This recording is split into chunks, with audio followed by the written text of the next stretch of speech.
Hello aspirants, నేను Sai Krishna, Raghavendra coaching centre Ameerpet నుంచి. ఈరోజు మనం మిగతా క్వశ్చన్స్ ఆఫ్ పీజీ కానిస్టేబుల్ పేపర్ని డిస్కస్ చేస్తున్నాం. Let's go.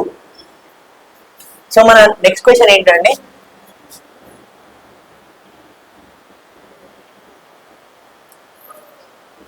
who among the following undertook indefinite fast during 1969 జై తెలంగాణ మూమెంట్? 1969 జై తెలంగాణ మూమెంట్ అండి.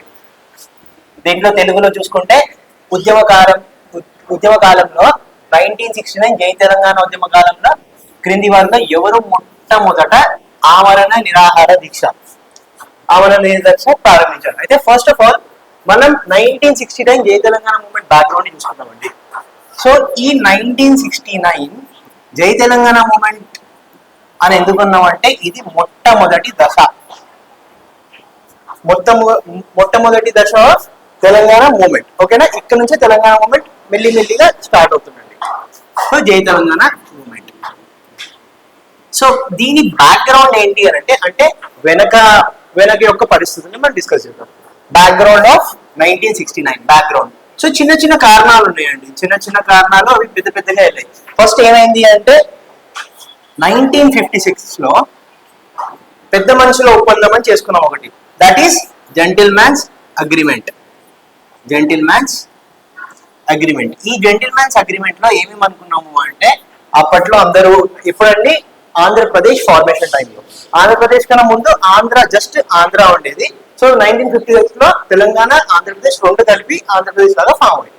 అప్పుడు ఫామ్ అయినప్పుడు తెలంగాణ వాళ్ళకి ఒక రకమైన ఇన్సెక్యూరిటీ ఉండేది. అంటే మమ్మల్ని మళ్ళీ ఎక్స్ప్లాయిట్ చేస్తారేమో, అంటే మాకు జాబ్స్ రావేమో, అవి రావు, ఆల్రెడీ మనకున్న ఏవైతే ప్రాబ్లమ్స్ ఉన్నాయో ఆ ప్రాబ్లమ్స్ అన్నిటిని ఈ 1956 టైంలో తెలంగాణ వాళ్ళు అపోజ్ చేశారు. అంటే మాకు ఇట్లా మొత్తం ఆంధ్రప్రదేశ్ కలిసి వద్దు, మాకు సపరేట్ కావాలి అంటే లేదు అని అన్ని సెంటర్ లో అందరూ కలిసి ఏం చేశారంటే తెలంగాణ ఆంధ్రప్రదేశ్ రాష్ట్రాలని రెండింటి కలిపి ఒక పెద్ద ఆంధ్రప్రదేశ్ ని క్రియేట్ చేశారు. సో అప్పుడు సేఫ్ గార్డ్స్ అంటే మనకి కొన్ని సేఫ్ గార్డ్స్ ఇచ్చారండి. అంటే ప్రొటెక్షన్స్ లాగా.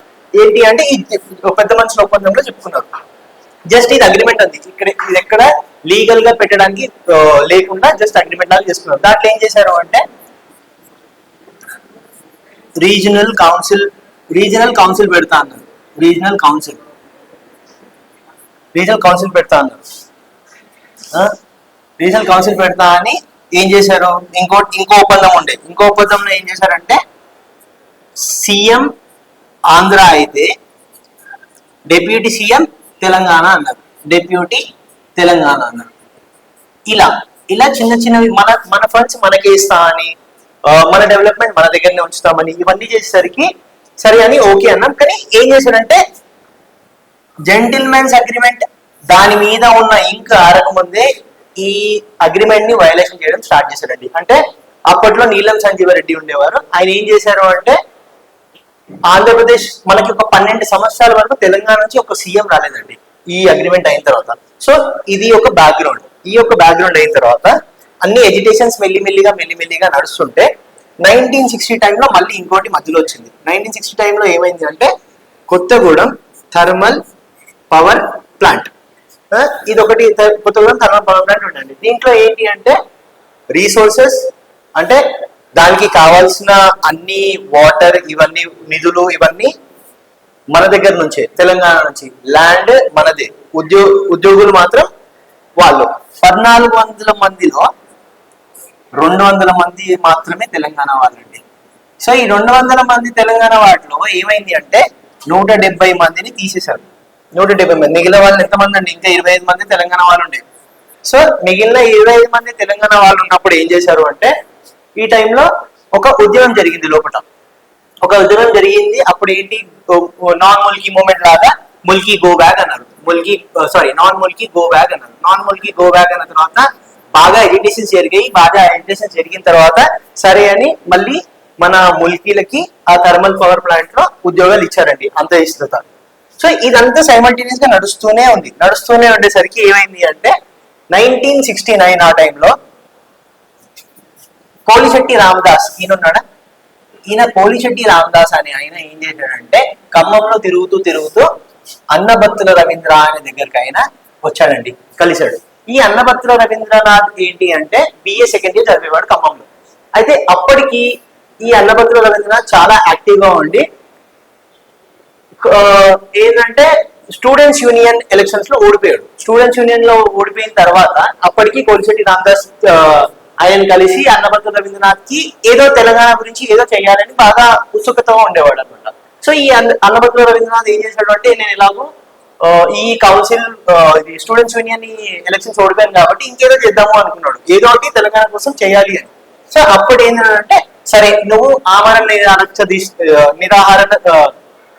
నిరాహార దీక్ష చేస్తావా అంటే సరే అన్నాడు. సరే అని ఎప్పుడంటే 8వ జాన్ 1969 నాడు స్టార్ట్ చేస్తే 22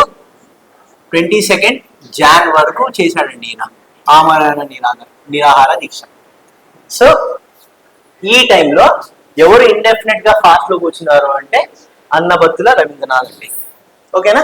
ఈయన ఈయన ఈ 8 నుంచి 22 జాన్ వరకు ఈయన చేసి ఈ మూమెంట్ లో ఇంకా కొంచెం ఉత్సాహం పెట్టాడండి. సో ఏంటంటే తెలంగాణ దేనికైనా సిద్ధం అనే ఒక దాన్ని ముందుకు తీసుకెళ్ళాడు. సో మన answer Annabattula Ravindranath. Next question, arrange the following chronological order.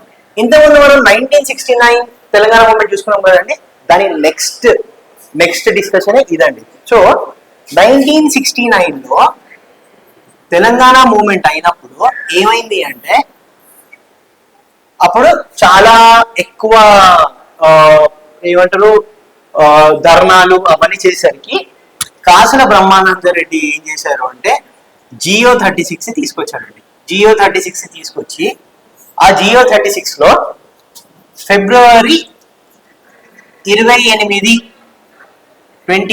1969 వరకు నాన్ మూలికీలని వాళ్ళ ప్రాంతాలకు పంపించేసి కావాలి అంటే వాళ్ళ కోసం కొత్త పోస్ట్ అక్కడ క్రియేట్ చేస్తామని హామీ ఇచ్చాడండి.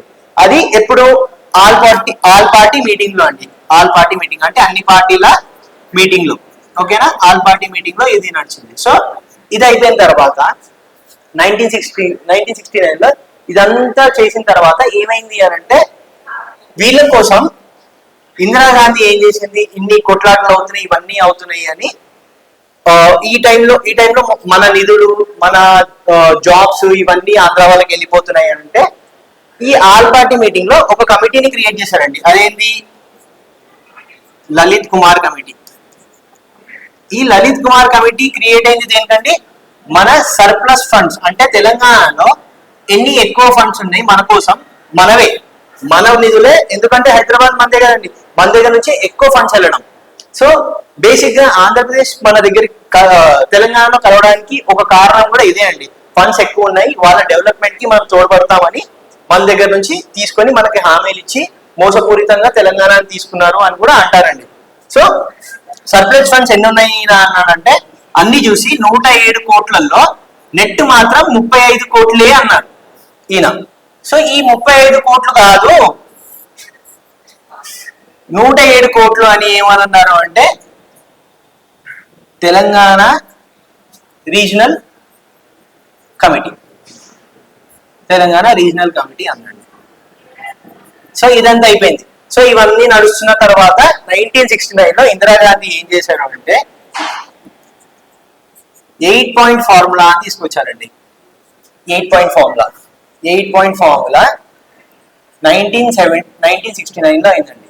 సో ఈ 8 పాయింట్ ఫార్ములాలో ముల్కీల కోసం కొన్ని సేఫ్ గార్డ్స్ ఉండేసరికి, అంటే మన పోస్టులు మనకి ఇస్తారని, నాన్ గెస్టెడ్ పోస్ట్స్ ఇస్తారని, ముల్కీ రూల్స్ ని మేము మంచిగా ఇంప్లిమెంట్ చేస్తామని అనేసరికి ఏమైంది అంటే 1972 లో జై ఆంధ్ర మూవ్మెంట్ అని స్టార్ట్ అయిందండి. జై ఆంధ్ర మూవ్మెంట్. సో ఈ జై ఆంధ్ర మూవ్మెంట్ అయ్యేసరికి ఏం చేసింది అంటే ఇందిరాగాంధీ అప్పట్లో ఈ జై ఆంధ్ర మూవ్మెంట్ లో మాకు ఆంధ్ర సపరేట్ రాష్ట్రం కావాలని ఆంధ్ర వాళ్ళు పోట్లాడడం, దీక్షలు ధర్నాలు చేయడం స్టార్ట్ చేశారండి. స్టార్ట్ చేసిన తర్వాత ఈ జై ఆంధ్ర మూవ్మెంట్ ని సప్రెస్ చేయాలి అని ఇందిరాగాంధీ ఏం చేశారంటే 5 పాయింట్ ఫార్ములా ఉంది.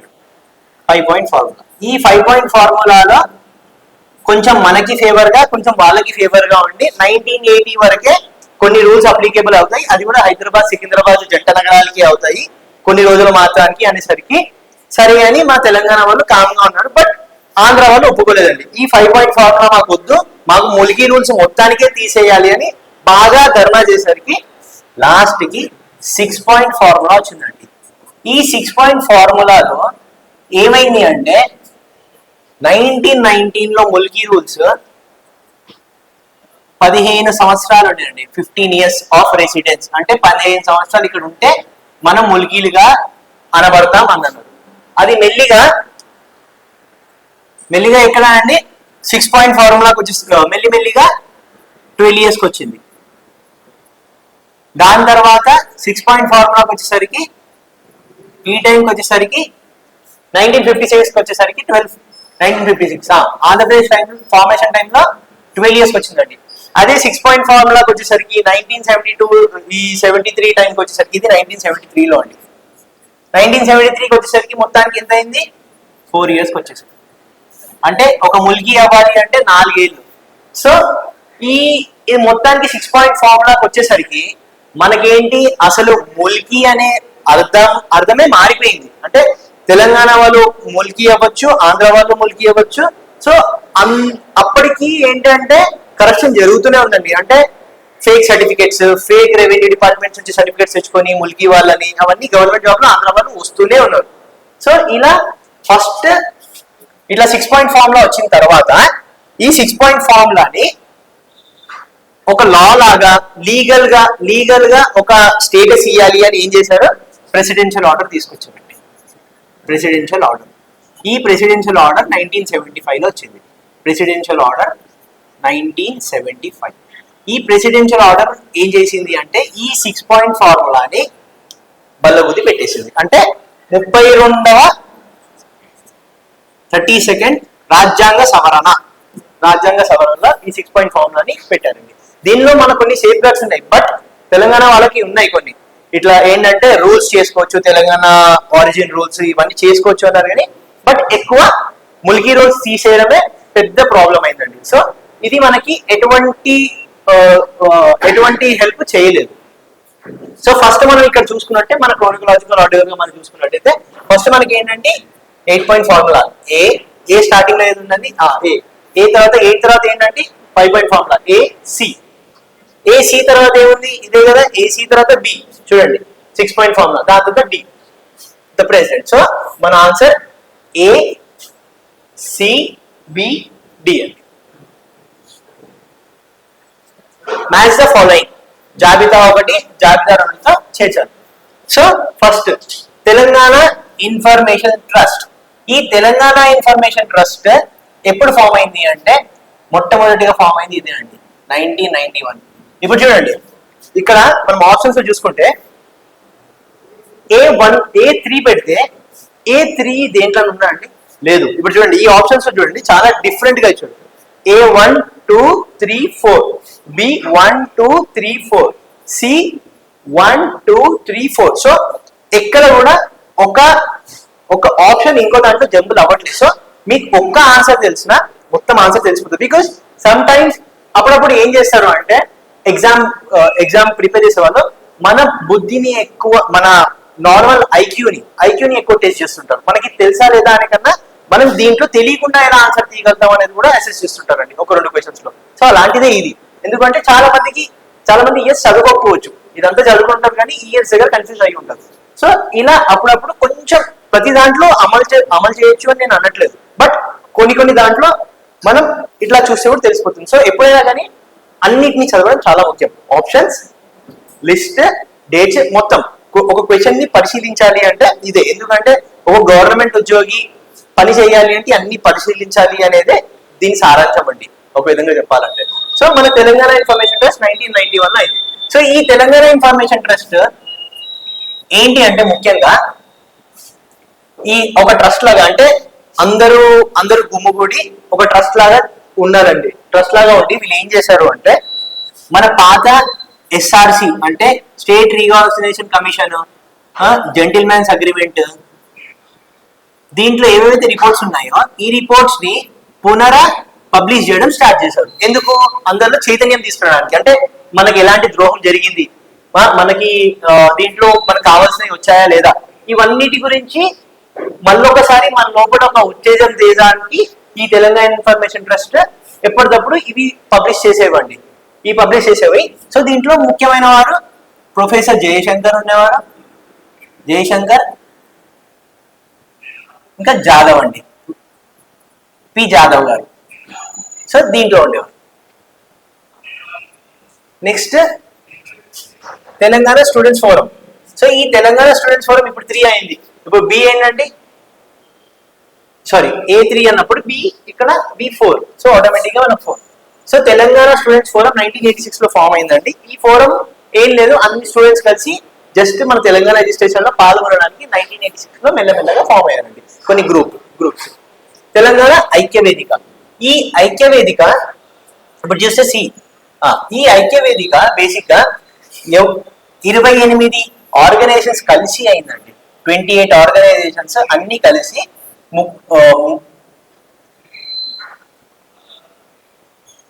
28 ఆర్గనైజేషన్స్ కలిసి ఒక వేదిక తయారైందండి. అందుకే ఐక్య వేదిక అంటాం. ఈ ఐక్య వేదిక ఇన్ని ఆర్గనైజేషన్స్ తయారయ్యి ఒక రకమైన ఏంటంటే ఉత్తేజం చేసిందండి. ప్రతిసారి అందరు కలిసి ఒక టైప్ ఆఫ్ ఏంటంటే కలెక్టివ్ ఎడ్యుకేషన్ కోసం ఈ ఐక్య వేదిక 28 ఆర్గనైజేషన్స్ కలిసి తయారైన ఐక్య వేదిక అండి 1997 లో అయిందండి. ఇది ఎక్కడ అయింది అంటే ఓయూ లైబ్రరీలో అయింది. ఓయూ లైబ్రరీలో అందరూ సమావేశం అయ్యి మనం దీన్ని చేద్దాము, తెలంగాణ ఐక్య వేదిక చేద్దాము అని డిసైడ్ అయ్యారని అక్కడ. సో తెలంగాణ జనసభ. ఈ తెలంగాణ జనసభ సత్యనారాయణ గారు చేశారండి. సత్యనారాయణ గారు ఇదేంటంటే ఒక అసెంబ్లీ హాల్లో ఒక జనసభ క్రియేట్ చేశారండి. ఆ జనసభనే మెయిన్ ఈ తెలంగాణ ఇన్ఫర్మేషన్ ట్రస్ట్ ఫస్ట్ది ఎక్కడ అంటే కాచిగూడలో అయిందండి. కాచిగూడలో బసంత్ టాకీస్ అనే ఒక ఏరియాలో అయింది. దీని ఫస్ట్ బసంత్ టాకీస్ లో దీన్ని ఏమంటారంటే దీని మీటింగ్ అయిందండి. ఓకేనా, కాచిగూడ బసంత్ టాకీస్ లో. ఈ తెలంగాణ ఐక్య వేదిక మెల్లిగా ఎప్పుడు ఫామ్ అయింది అని అంటే ఇవన్నీ చూసి ఓయూ లైబ్రరీలో ఫామ్ అయింది. But at the same time దీనికి ఏంటంటే భువనగిరిలో అయింది, ఇంకా సూర్యాపేటలో ఇక్కడ అయిన సమావేశాల నుంచి కూడా కొంచెం ఒక ఉత్తేజం లాగా క్రియేట్ అయ్యి ఐక్య వేదిక ఫామ్ అయిందండి. ఇక్కడ ఓయూ లైబ్రరీలో. ఇది 28 ఆర్గనైజేషన్లో కలిపి అయిందండి. ఓకేనా. సో మన answer A3, B4, C2, D1 అండి. ఓకేనా. Okay, C2 sorry.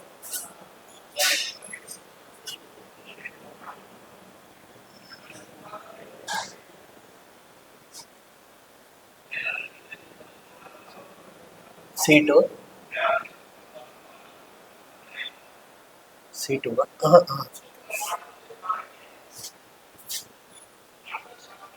A3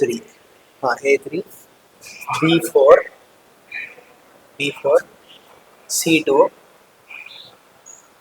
D1 ఓకేనా.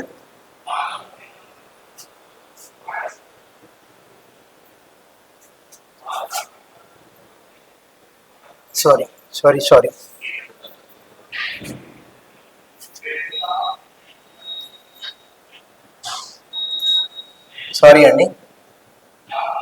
A4 B3 C1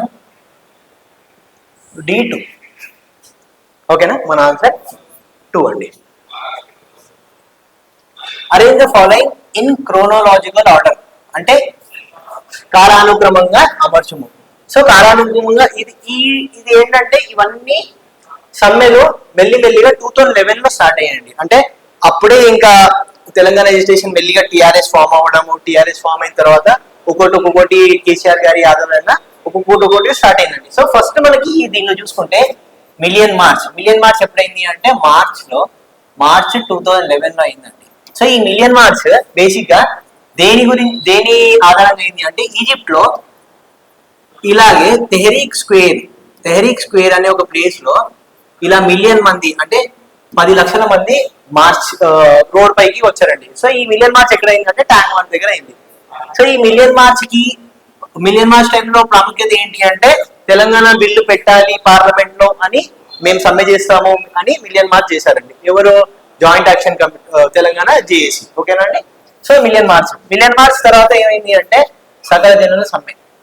ఈ మిలియన్ మార్చ్ కి సకల జనుల సమ్మెకి తేడా ఏంటి అంటే ఈ సకల జనుల సమ్మె సెప్టెంబర్ 2011 అయిందండి.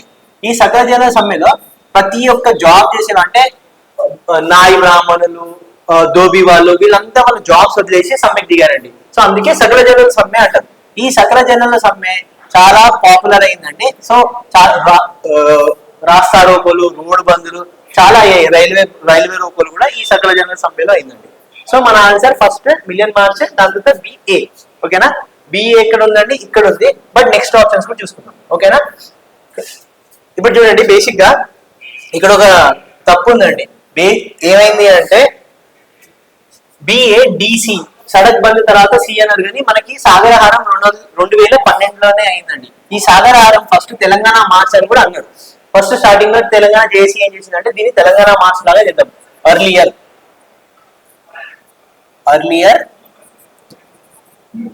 It was Telangana March. So దాని తర్వాత తెలంగాణ మార్చ్ అన్నారు. కానీ తెలంగాణ మార్చ్ నుంచి పేరు ఎక్కడ చేంజ్ చేశారు అంటే సాగరహారం చేంజ్ చేశారు. సాగరహారం అని ఎందుకు పెట్టారు అంటే మనుషులు అందరు కలిసి మొత్తం జనసంద్రహం కలిసి ఒక సాగరహారంగా మారుదాము ట్యాంక్ బండ్ చుట్టూ అని ఈ సాగరహారం చేశారండి. సో ఇది 2012లో అయింది. సో ఈ ఆప్షన్స్ తప్పండి. కీ ప్రకారం అయితే ఆప్షన్స్ తప్పు. ఎవరైనా కంటెస్ట్ చేసి ఉంటారు ఈ క్వశ్చన్ ని. బట్ మనం చూసుకున్నంత వరకు అయితే ఈ 2011 అండి, ఇది 2012, ఇది 2013 అండి. సో 2013 లో సడక్ బంద్. ఈ సడక్ బంద్ ఎక్కడ చేసాము అంటే శంషాబాద్ దగ్గర అండి. శంషాబాద్ టు ఆలంపూర్ రోడ్ బంద్ అయింది. అంటే మహబూబ్ నగర్ జిల్లా చుట్టూరా, అప్పుడు మహబూబ్ నగర్ జిల్లా చుట్టూరా అయిందండి. సో NH-44 కూడా అండి ఇది. సో ఈ దగ్గర సడక్ బంద్ చేశారు 2013లో. సో లెక్క ప్రకారం మనకి ఏమి ఉండాలి అంటే BACD ఉండాలండి. BACD లేదు, BACD లేదండి, BADC ఉంది. సో ఆప్షన్స్ మన దగ్గర లేవు. సో ఇది మీరు గమనిస్తే ఆ ఆప్షన్స్ తప్పండి. ఇలా డేట్స్ రాసుకోండి. ఓకేనా? So which one of the following is not, మళ్ళీ చూడండి, it is not correctly matched. So ఏది correctly not correctly match, first ఏది కరెక్ట్లీ మ్యాచ్ అవి చూసుకుందాం. ఓకేనా? బెల్లయ్య నాయక్ లంబాడ హక్కుల పోరాట సమితి, అవునా అండి? అవును, కరెక్ట్. సో ఇవి కొన్ని ఫ్యాక్చువల్స్ అండి. దీన్ని మనం ఎప్పుడు కంటెస్ట్ చేయలేము. సో మనకు తెలిస్తే తెలిసింది, లేకపోతే లేదు. దీంట్లో అనలైజ్ చేయడానికి చాలా తక్కువ స్కోప్ ఉంటుంది. ఓకేనా? సో బెల్లయ్య నాయక్ లంబాడి హక్కుల పోరాట సమితి, ఎస్. దీనికి తర్వాత వద్దామండి. బెల్లి కృష్ణ గొల్లా కుర్మ హక్కుల పోరాట సమితి, ఎస్. వలిగి ప్రభాకర్ ఎరుకుల హక్కుల పోరాట సమితి, ఎస్. సో మన తప్పు ఏంటంటే ఇది నాట్ కరెక్ట్లీ మ్యాచ్. సో ఈ దుగ్గబట్ల నరసింహరావు మనకు తెలిసినట్టయితే ఈయన ఆదివాసి హక్కుల పోరాట సమితి,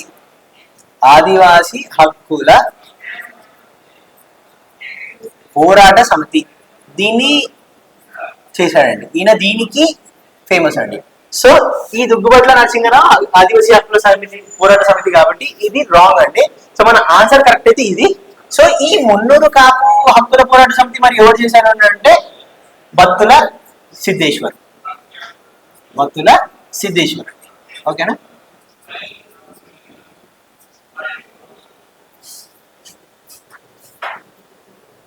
next question.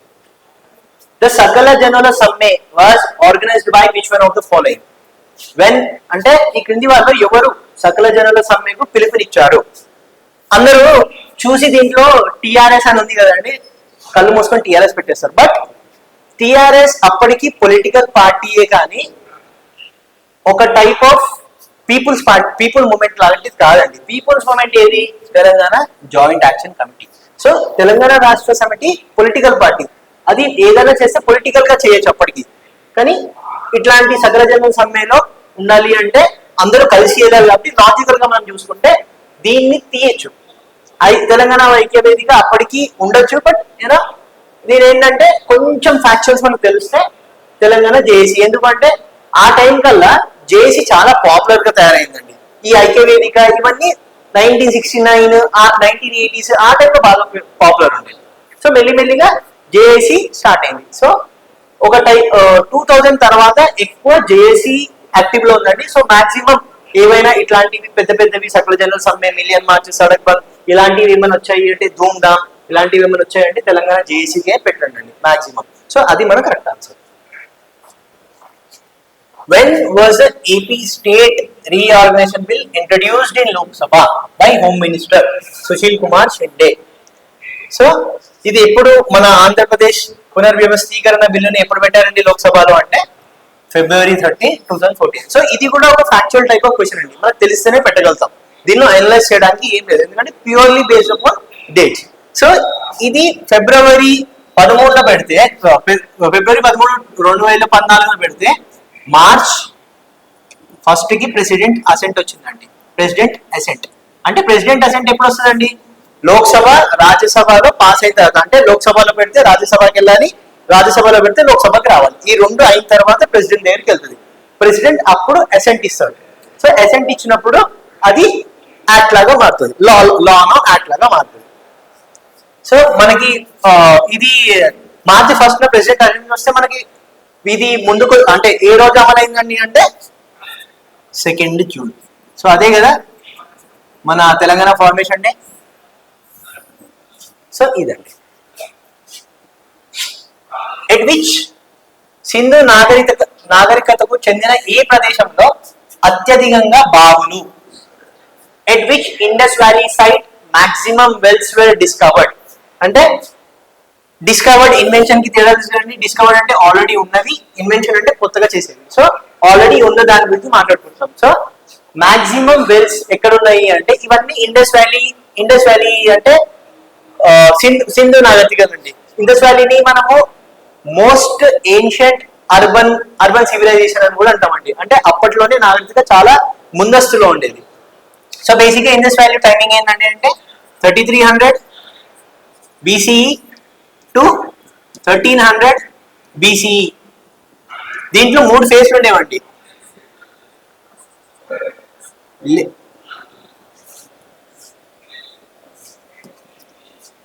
Early Harappan, mature Harappan, late Harappan. దీన్ని హరప్పన్ సివిలైజేషన్ అని కూడా ఎందుకు అంటామంటే హరప్పాలో ఫస్ట్ మనం కనుగొన్నాం కాబట్టి ఇవన్నీ హరప్పన్ సివిలైజేషన్ అంటాం. So at which Indus valley maximum wells చూసాము అంటే మోహెంజోదారోలో చూసామండి. మోహెంజోదారోలో ఏంటండి 700 బావులు ఉన్నాయి, 700. సో దీన్ని సిటీ ఆఫ్ వెల్స్, బావుల నగరం అని కూడా అంటారు. ఓకేనా, సిటీ ఆఫ్ వెల్స్ అంటాము.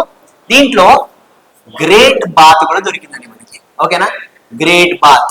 మోహెంజోదారోలో ఏమేమి దొరికింది? Great bath. ఇంకా మోహెంజోదారోలో ఏమేమి దొరికిందండి మనకి?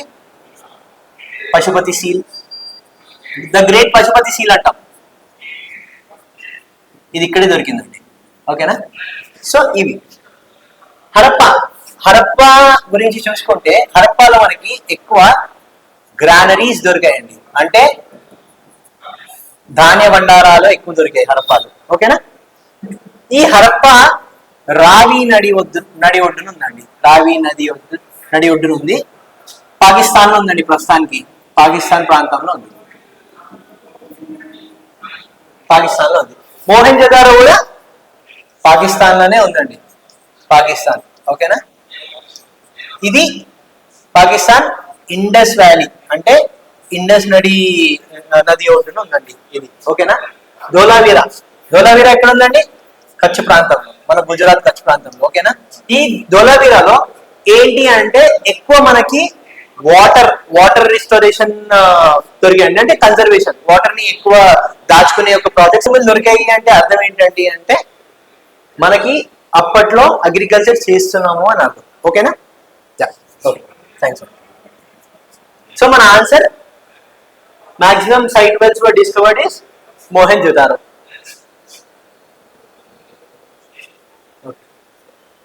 సో గివెన్ బిలో ఆ 2 స్టేట్మెంట్, ఇక్కడ 2 స్టేట్మెంట్స్ ఇచ్చాడండి. ఒకటి అసెషన్, ఒకటి రీజన్. అంటే దాన్ని కారణం, ప్రతిపాదన, ఇది ప్రతిపాదిస్తున్నారు, దానికి కారణం ఇదేనా కాదా అనేది వాళ్ళు అడుగుతున్నారు. సో ఇది ప్రతిపాదించడానికి ఇది కారణమా కాదా అనేది మనం చూసుకుందాం. ఓకేనా? ఆర్యులు గంగా నది ప్రాంతమునకు విస్తరించడంలో ఇనుప సాంకేతిక పరిజ్ఞానం ముఖ్యమైన పాత్రను వహించింది. ఇనుప సాంకేతిక పరిజ్ఞానం అనేది కీవర్డ్స్ అండి. ఓకేనా? Iron technology played a crucial role in the expansion of the Aryans into the Gangetic valley. So English లో ఒకవేళ చదివినట్టయితే ఇక్కడ చిన్న బికాస్ పెట్టుకుంటే అయిపోతుందండి. బికాస్ అంటే iron technology played a crucial role అంటే ముఖ్యమైన పాత్ర ఇనుప సాంకేతిక పరిజ్ఞానము పాత్రను వహించిందా అంటే అవును. ఎందుకు అంటే the Gangetic valley had thick vegetation అంటే ఈ గంగా నది పైభాగ ప్రాంతంలో ఎక్కువ చెట్లుండి ఎక్కువ దట్టంగా అడవి ఉండేదండి. దట్టమైన అడవి ఉన్నప్పుడు ఏం కావాలి మనకి? ఇనుప కావాలి కదా, కొడవలు కావాలి కదా, ఇనుప లాంటివి కొడవలు లాంటివి కట్ చేయడానికి ఏదో ఒకటి గట్టిగా ఉండాలి కదా. సో అట్లా because the Gangetic valley had thick vegetation which could be clear only by implements of strong metal. So metal తో స్ట్రాంగ్ మెటల్ ఉంటేనే మనం ఆ దట్టమైన వెజిటేషన్ ని కట్ చేయొచ్చు. కాబట్టి ఈ ప్రతిపాదన ఈ కారణం సరైందండి. సో మన ఆన్సర్ ఏంటి? ఏ మరియు ఆర్ లో రెండు నిజం మరియు ఆర్ కి అసెషన్ కి ఆర్ సరి అయిన వివరణ. ఓకేనా? ఏది ఈ ప్రతిపాదనకి ఈ కారణం కరెక్ట్ అయింది. ఓకేనా? ఇది ప్రతిపాదిస్తున్నాం కారణం ఇదేనా? అవును కారణం ఇదే. ఎందుకంటే దట్టంగా ఉన్నాయి కాబట్టి దట్టంగా చెట్లు అవి ఉన్నాయి కాబట్టి మనకి ఒక ఇనుప వస్త్రం కావాలి. సో అట్లా ఇది ఏ మరియు ఆర్ లో both A and R are the true and R is a correct explanation of A. Next, read the following and identify the wrong one. దీంట్లో తప్పేదో గుర్తించాలండి. ఓకేనా? సో ఒక్కొక్కటి చూసుకుందాం. బుద్ధ మానవుల బాధలకు కారణం దాని నివారణ అను విషయంపై తన మొట్టమొదటి సందేశాన్ని బుద్ధుడు తన 5 పూర్వ సహచరులకు బెనారస్ సమీపంలో గల ఈ బెనారస్ ఇప్పుడు ఏంటండి? వారణాసి. ఈ వారణాసి అంటే బేసిక్ గా మనం ఇక్కడ ఇదేం చేద్దాం? డియర్ పార్క్ ఎక్కడ ఉంది అంటే చాలా మంది సారనాథ్ అని చదువుకున్నారండి. అవునా? సారనాథ్. ఈ సారనాథ్ ఏమి అంటే వారణాసి దగ్గరే ఉందండి. సో కన్ఫ్యూజ్ అవ్వద్దు. బనారస్, సారనాథ్, వారణాసి ఈ 3 ఏవి ఇచ్చినా కానీ కరెక్ట్. సో ఫస్ట్ ఇక్కడ ఏంది? ధర్మ చక్ర పరివర్తన.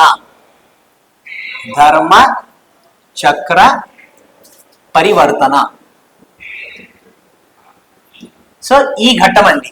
ఈ ఘట్టం ఇక్కడ అయింది. సో ఇది కరెక్ట్ మనకి. So which is not correct అని అడిగాడు. సో అది చూసుకుందాం. So next, the ultimate goal of the Buddha's teaching were the attainment of Nibbana అంటే నిర్వాణ అని కూడా అంటామండి దీన్ని. ఓకేనా? తెలుగులో చూసుకుంటే బుద్ధుని యొక్క సూత్రములు అంతిమ ఉద్దేశం నిబ్బన. ఆయన సూత్రముల అంతిమ ఉద్దేశం నిబ్బన అంటే అవును. నిబ్బన అంటే ఏంటంటే మన మోక్షం, ఒక మోక్షం దొరకడం. దేని నుంచి? జనన మరణాలు అనే చక్రం నుండి. అంటే పుట్టు మళ్ళీ పుట్టకాలు గిట్టడాలు ఇవన్నీ లేకుండా ఈ సూత్రముల అంతిమ ఉద్దేశం ఏంటంటే నిర్వాణ పొందడమే, మోక్షం దొరకడం. ఓకేనా? సో ఇది కరెక్ట్ అండి. ఇది కూడా కరెక్టే. బౌద్ధ మత బిక్కనుల ఈ క్రింది వాటిని పూర్తిగా ఇది చూడండి. ఎప్పుడైనా కానీ చూడండి, ఎక్స్ట్రీమ్ వర్డ్స్ ని అప్పుడప్పుడు దగ్గర ఉంచుకోవాలి. అంటే అట్లానే డైరెక్ట్ ఇది పెట్టాలి అని కాదు. బట్ ఎందుకంటే ఇప్పుడు చూడండి, మనం ఒక్కొక్క దీంట్లో 4 చదవాల్సిన అవసరం ఉంది. ఎందుకంటే ఒకటి తప్పు, సో మిగతా అన్ని రైట్ ఉంటాయి. సో ఒకటే తప్పు కాబట్టి ఆ ఒక్క తప్పులో ఇట్లాంటివి పరిశీలించుకోవాలి మనం అంతే. సో పూర్తిగా త్యాజించవలయును, మొత్తం తీసేయాలా. బుద్ధిజం మెయిన్ టీచింగ్ ఏంటండి? మధ్య మార్గం కదా. సో మధ్య మార్గం అయినప్పుడు ఎక్స్ట్రీమ్ మనం పోతామా అంటే ఈ మిడిల్ ఉన్నప్పుడు ఇటు వద్దు అని అంటున్నారు కదా. సో మధ్య మార్గం ఇంపార్టెంట్ అంటారు బుద్ధిజంలో. సో మధ్య మార్గం ఇంపార్టెంట్ అన్నప్పుడు బుద్ధిజంలో ఈ పూర్తిగా త్యాజించబడను అనేది కొంచెం పరిశీలించుకోవాలి. ఓకేనా? నెక్స్ట్ అది కొంచెం చూసుకుంటే నెక్స్ట్ దానికి వస్తే, బౌద్ధ మత గ్రంథములో స్త్రీల విషయములలో విప్లవాత్మకంగా భావములకు కలిగి ఉన్నాయి. అంటే reflects revolutionary ideas about women and stress that women should have freedom. So ఇక్కడ మీరు రెవల్యూషనరీ అనేది వదిలేస్తే women should have freedom to shape her life and personality. అంటే భవిష్యత్తులో వ్యక్తిత్వంలో నిర్ణయించుకునే అధికారము స్త్రీలకే అని కట్టబెట్టినాయి. సో బుద్ధిజం మనకి ప్రోగ్రెసివ్ ఉంది కాబట్టి, అంటే ప్రోగ్రెసివ్ ఐడియాస్ అంటే ముందస్తు ముందస్తు భావనలు ఇవన్నీ ఉన్నాయి కాబట్టి ఇది కరెక్ట్. సో ఇన్ని మూడు కరెక్ట్ అయిన తర్వాత మనం డైరెక్ట్ గా మధ్య మార్గము అవన్నీ పరిశీలించినట్టయితే ఇది తప్పు, కాబట్టి ఇది మన ఆన్సర్. ఓకేనా? సో బుద్ధిజం గురించి చిన్నగా మనం చదువుకుంటే, బుద్ధిజం ఎవరండి? సిద్ధార్థ. ఓకేనా? సిద్ధార్థ బుద్ధ. ఈయన ఎక్కడ పుట్టారండి? లుంబినిలో. ఓకేనా? లుంబినిలో. ఈయన లుంబినిలో పుట్టారు. ఈయనని తటగత సత్యముని అని కూడా అంటారండి. ఎక్కడైనా ఈ గుర్తుంచుకోండి, చాలా ఇంపార్టెంట్. ఆయన ఏమేమి అంటారు అంటే బుద్ధ, తథగత, సత్యముని అని కూడా అంటారు. సో ఈ మూడు గుర్తుంచుకోండి బుద్ధిజంలో. ఇంకోటి ఏంటంటే బుద్ధిజంలో మెయిన్, బుద్ధిజం ఏమంటుంది అంటే కర్మ అని నమ్ముతుందండి. కర్మ అని నమ్ముతుంది. కర్మ ఎస్. ఆత్మ ఉందా అంటే లేదు. సో లేదు అని అంటారు. ఓకేనా? సో బుద్ధిజం శ్రమణ సాంప్రదాయానికి తగ్గిందండి. శ్రమణ సాంప్రదాయం అంటే ఏంటి అంటే శ్రమణ ట్రెడిషన్ సాంప్రదాయం. శ్రమణ ట్రెడిషన్ అంటే ఏంటి అని అంటే అంతవరకు అన్ని మన మతాలు ఏమన్నాయి అంటే వేదాలు చదవాలి, సాక్రిఫైసెస్ చేయాలి, హోమాలు చేయాలి, ఇంకా ఏంటంటే దేవుణ్ణి పూజించాలి, ఇట్లాంటివి అన్నారు. బట్ ఈ శ్రమణ ట్రెడిషన్ లో ఏమన్నారు అంటే మన లైఫ్ ని మనమే చేంజ్ చేసుకోవచ్చు అనే కాన్సెప్ట్ తోని ఉన్న అన్నింటినీ శ్రమణ ట్రెడిషన్ అంటారండి. సో ఈ శ్రమణ సాంప్రదాయంలో ఏమేమి ఉన్నాయి అంటే బుద్ధిజం, జైనిజం, అజీవికాలు. సో ఇవన్నీ శ్రమణ కిందికి వస్తాయండి. ఓకేనా? Next question, which of the following text does not, ఏ గ్రంథం శృతి వాగ్దానంలో భాగం కాదు. ఓకేనా? సో మనకు రెండు ఉంటాయండి, శృతి, స్మృతి. ఓకేనా? శృతి, స్మృతి అని రెండు ఉండండి. ఈ శృతిలు ఏంటంటే లిజనింగ్, అంటే ఒకరి నోటి ద్వారా ఒకరు చెప్పుకోవడం, అంటే పరంపరలాగా ముందుకి రావడం, ఒకటి ఒకటి ఒకటి ఒకటి అలా రావడం. సో ఒకసారి పాజ్ చేయండి. శృతి అంటే వినదగ్గేవండి. ఈ స్మృతులు మనం చూసి వేదాలు ఇట్లాంటి వాటి నుంచి వచ్చేవండి.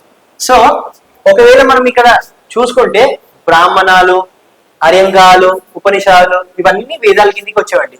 సో ఈ వేదాంగాలు వేదం యొక్క అంగాలు. ఓకేనా? సో ఈ వేదాంగాలు మాత్రం స్మృతుల కిందికి వస్తాయండి. ఎందుకంటే ఇంకోటి ఏమంటారంటే ఈ వేదాంగాలను మనుషులు రాశారు అంటారు. అంటే ఈ బ్రాహ్మణాలు, అరంగాలు ఇవన్నీ ఏంటంటే దేవగణం రాశారు, ఈ వేదంగాలు మనుషులు రాశారు అంటారు. కాబట్టి ఈ వేదంగాలు కూడా ఈ అన్నిటికీ బయటవండి. ఓకేనా? బ్రాహ్మణులు, అరంగ్యాలు, ఉపనిషత్తులు ఒక కిందికి వస్తాయి. సో ఉపనిషత్తు మనకి ఒక ఎగ్జాంపుల్, మనకి అన్నిటికన్నా బెస్ట్ ఎగ్జాంపుల్ ఏంటండి మాండుక ఉపనిషదం. ఓకేనా?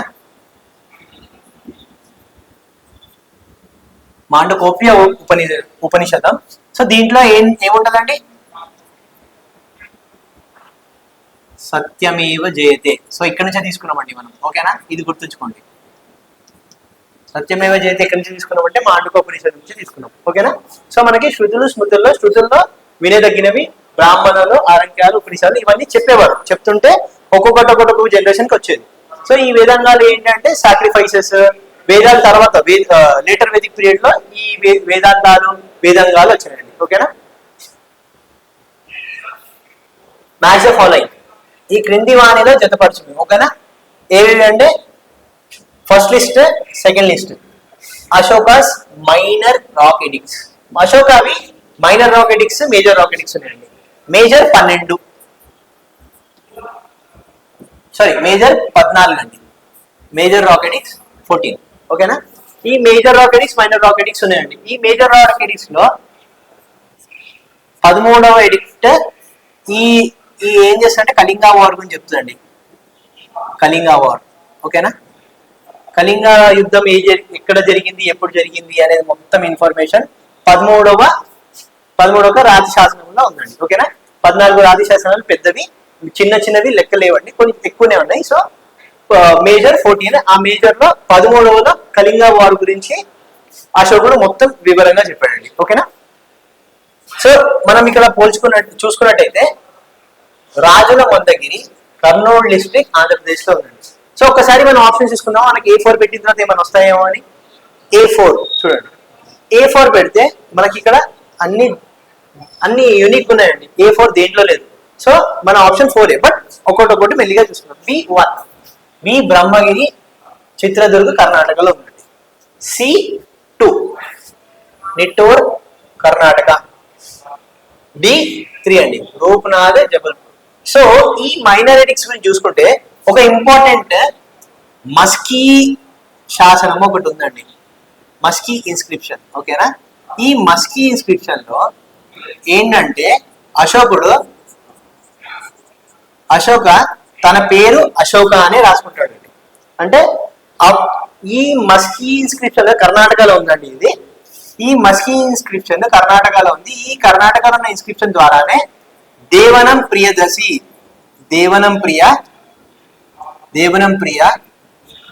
ఆర్ ప్రియదశి. సో ఈ రెండు పేర్లు అప్పటి వరకు అశోకుడు ప్రతి దగ్గర దేవనం ప్రియదశి అనే రాసేవాడండి.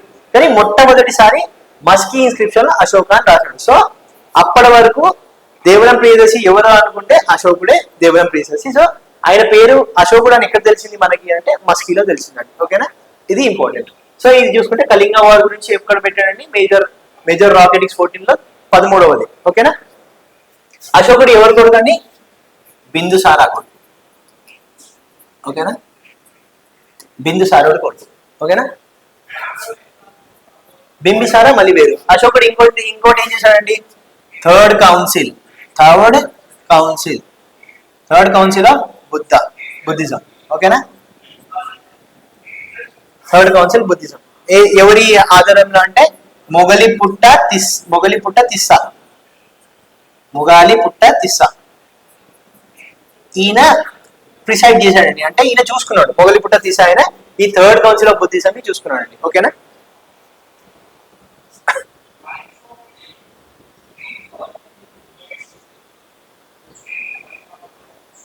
మ్యాథ్స్ ఫాలోయింగ్ ఇది కూడా జాబితా 1 జాబితా 2తోనే చేర్చాలండి. చూడు, సో ఇక్కడ ఇవన్నీ ఫస్ట్ మనం గమనించైతే సంగం పీరియడ్ నుంచి అండి, మొత్తం సంగం పీరియడ్. సో సంగం పీరియడ్ మనకి చాలా ఇంపార్టెంట్ అవుతుంది పోర్షన్ లో, ఏన్షియంట్ హిస్టరీలో. ఏన్షియంట్ హిస్టరీలో ఇంపార్టెంట్ ఏంటి అంటే ఇండస్ వ్యాలీ సివిలైజేషన్, సంగం పీరియడ్, విజయనగర ఎంపైర్. ఈ 3 చాలా ఇంపార్టెంట్ అండి.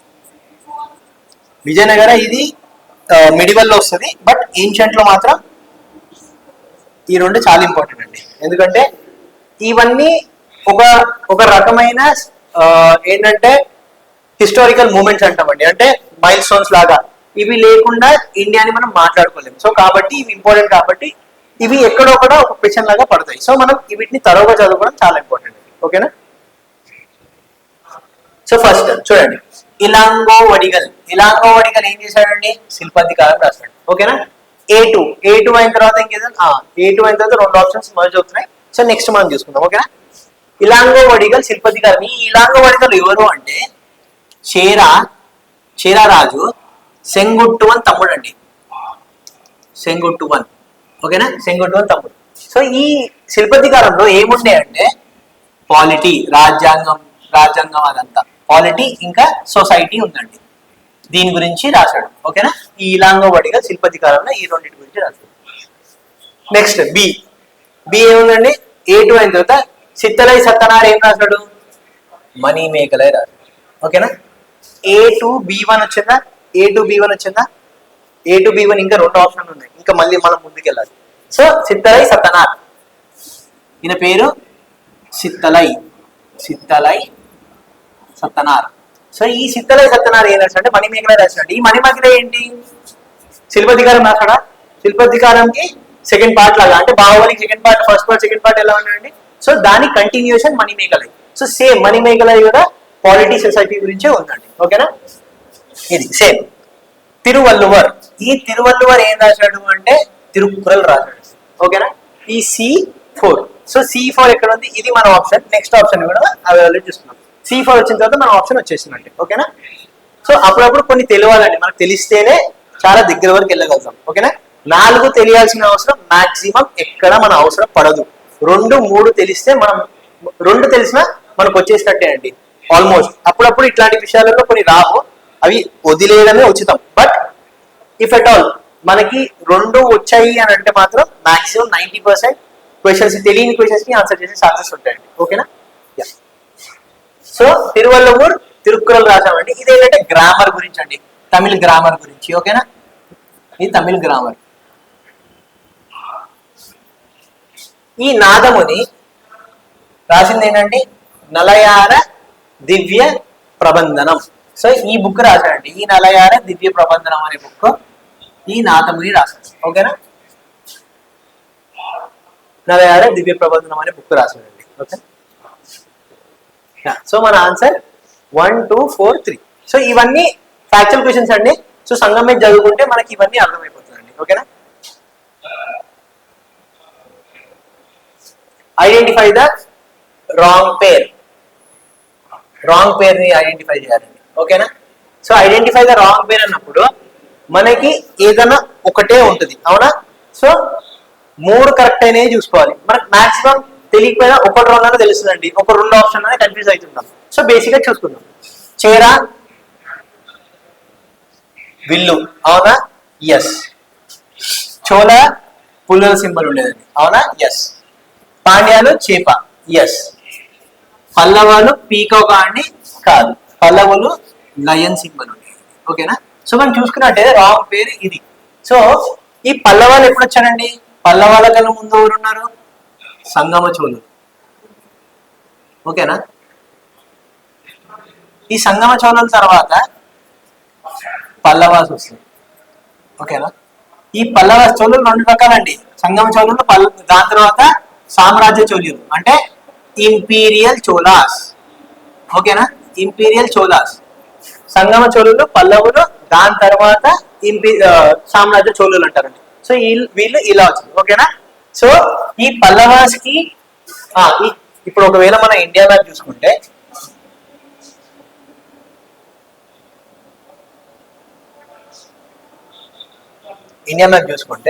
సరే, సారీ ఫర్ ద ఈ డయాగ్రామ్ అండి. చూసుకుంటే చేరాస్ ఇక్కడ ఉన్నారండి. మనం కలర్ మార్చుకుందాం. ఇది చేరాస్ అండి. ఓకేనా?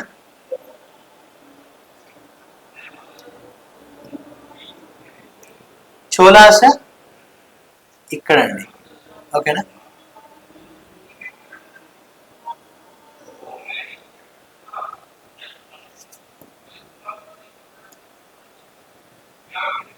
చోళాస్. ఇది పల్లవాళ్ళు ఉండేవాళ్ళు, పాండ్యాస్ కూడా ఉండేవాళ్ళు. ఓకేనా? పల్లవాస్, పాండ్యాస్. ఓకేనా? సో ఈ పల్లవాస్ కి ఇంపార్టెన్స్ ఏంటి అంటే మహాబలిపురం ఉంది కదండి.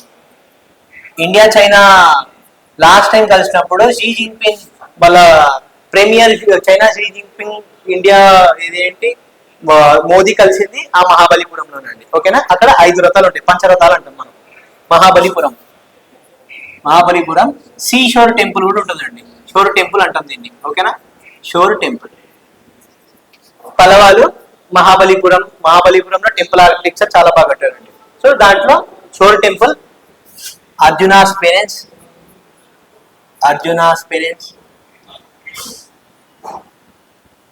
మహారథాలు, పంచరథాలు ఉంటాయండి.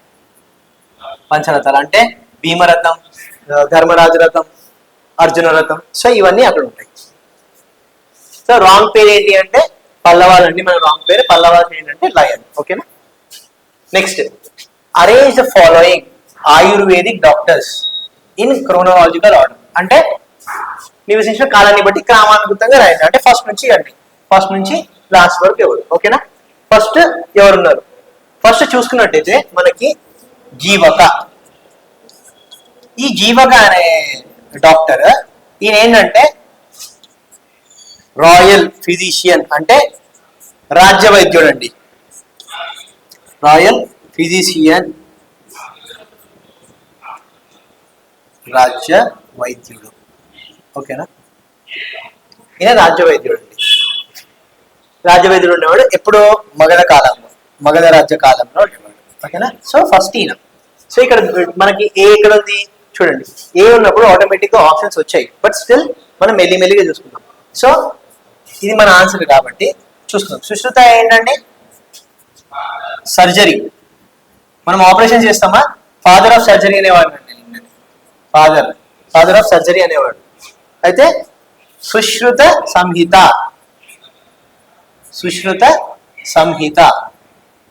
ఓకేనా, ఈయన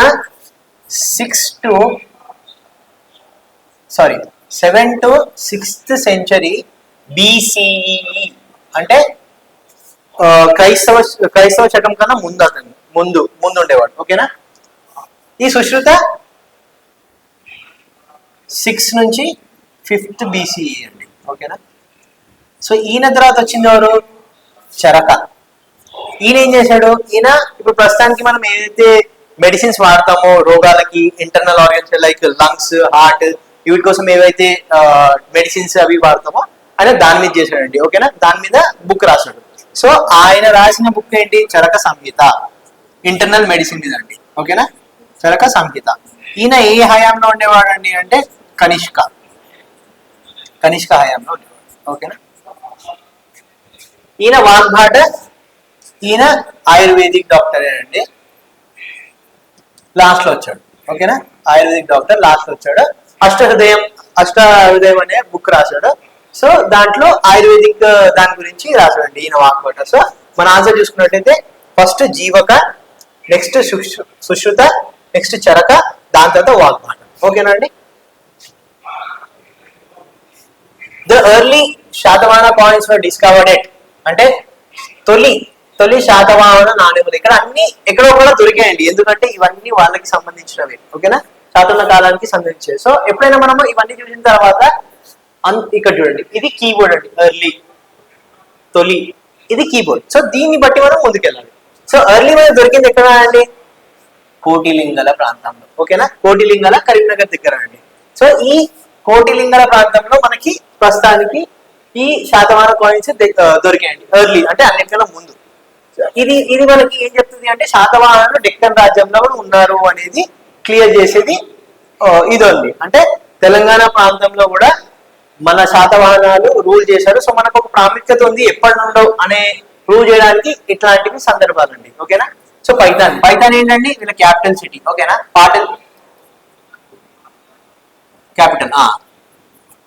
క్యాపిటల్ ఆఫ్ శాతవాహన. ఓకేనా, Python Pratishthanapuram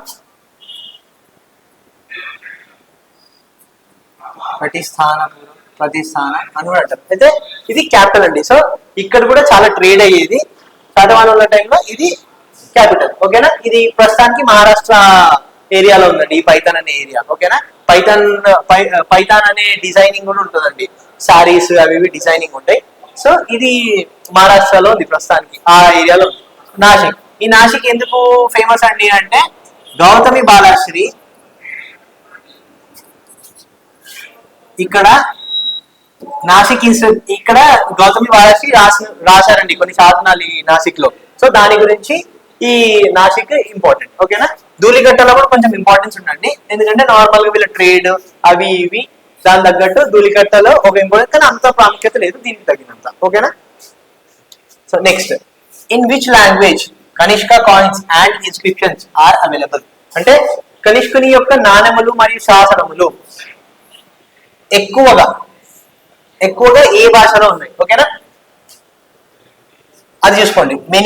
many Kanishka coins ఎక్కువగా, ఎందుకు అంటే ఎక్కువగానే ఎందుకు అడిగాడు అంటే మేబీ ఇది ఈ లాంగ్వేజ్ అన్నింటిలో ఉండొచ్చండి.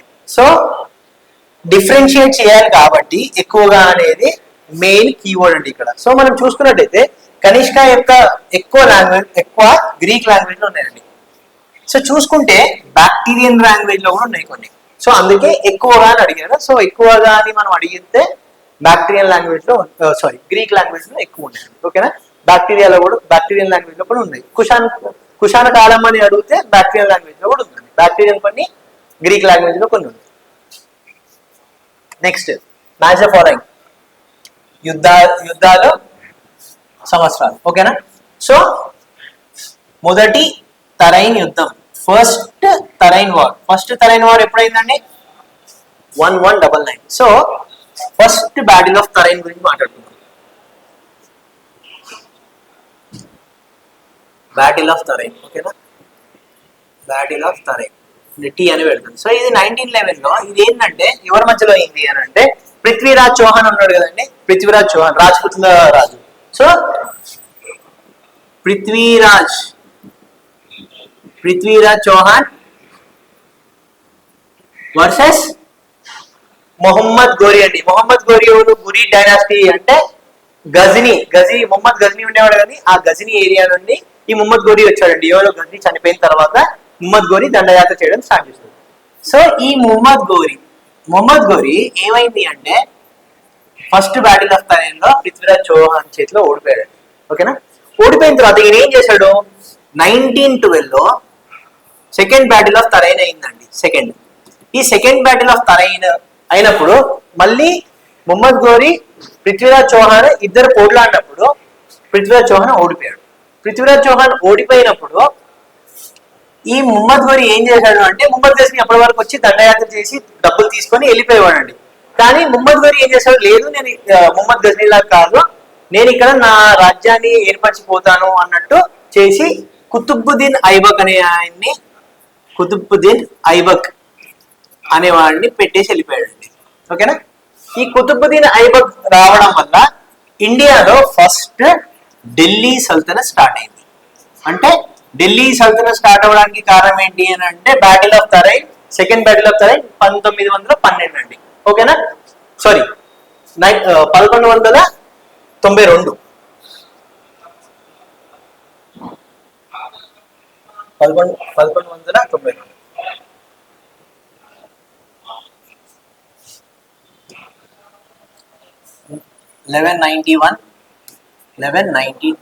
1192 సెకండ్ బ్యాటిల్ ఆఫ్ తరైన్. ఓకేనా? సో ఇది ఢిల్లీ సల్తనత్ స్టార్ట్ అవ్వడం అండి. సో ఇట్లా చూసుకుంటే కుతుబ్బుద్దీన్ ఐబక్ స్టార్ట్ అయ్యాడు ఢిల్లీ సల్తనత్. ఈ కుతుబ్బుద్దీన్ ఐబక్ వీళ్ళు ఏంటంటే స్లేవ్ డైనాసిటీ అని కూడా అనేవాళ్ళండి. స్లేవ్ డైనాసిటీ అంటే వాళ్ళ స్లేవ్స్ ఉండేవాళ్ళు, వాళ్ళ పని వాళ్ళు ఉండేవాళ్ళు ఈ కుతుబ్బుద్దీన్ ఐబక్ వీళ్ళంతా. సో మొహమ్మద్ గోరి ఏం చేశాడంటే తీసుకొచ్చి అతను వదిలేసి ఇంకెళ్ళిపోయాడు. సో అప్పటి నుంచి ఢిల్లీ సల్తనత్ అనేది ఇండియాలో స్టార్ట్ అయింది. Next first Tarain war 1191. ఓకేనా? నెక్స్ట్ A1 ఎక్కడ ఉందండి? చూడండి, A1 ఇక్కడ ఉంది. సో చూడండి, అప్పుడప్పుడు ఆప్షన్స్ పనికి వస్తాయి అనే దానికి ఇది ఇంకో కారణం. సో ఇలా కంటిన్యూస్ గా వస్తూనే ఉంటాయండి. సో మనం ఎప్పుడు అంటే ఆప్షన్స్ మీద కొంచెం అప్పుడప్పుడు ధ్యానం పెట్టాల్సిందే. ఇది రాదు మనకి అని వదిలేయకుండా కొంచెం ప్రయత్నిస్తే maybe we can go far. ఓకేనా? ఫస్ట్ తరైన్ వార్ 1191 అయినప్పుడు ఆటోమేటిక్ గా B ఏంటంటే 4 అయింది. సో చూసుకుందాం మనం ఒక్కొక్కటి. ఈ B 1521 ఖనువా వార్, 1527 ఖనువా వార్. ఓకేనా? ఈ ఖనువా వార్ ఎవరి మధ్యలో అయింది అని అంటే రాణా సంఘ వర్సెస్ బాబర్ అండి. సో ఇది 1527 లో బాబర్ అయినప్పుడు దీనికి ఒక్కసారి బ్యాక్గ్రౌండ్కి వెళ్ళిపోతే 1526 లో ఫస్ట్ బ్యాటిల్ ఆఫ్ పానీపత్ అయిందంటే, అంటే మొట్టమొదటి పానీపత్ బ్యాటిల్ అయింది. ఈ పానీపత్ ఎక్కడ ఉందండి? ప్రస్తుతానికి హర్యానాలో ఉంది. హర్యానా. ఓకేనా? ఈ హర్యానా పానీపత్ ఎందుకు అప్పుడు పోట్లాడే వాళ్ళు అంటే అన్ని గుట్టలు కొండలు ఉండేవాడు. ఎందుకు అంటే ఇప్పుడు ఇలా ఇండియా ఉన్నప్పుడు ఇదంతా హిమాలయాస్ ఉండేది. సో చిన్న సంద ఇది ఉండేదండి. సో ఇక్కడ ఇది ఫ్లాట్ ఏరియా ఉండేది, అంటే ప్లాట్యూ లాగా ఉండేది. సో అందరూ ఎవరు ఇక్కడ నుంచి దండయాత్ర చేసినా ఇక్కడే కొట్లాడేవాళ్ళు. ఎందుకంటే ఇంత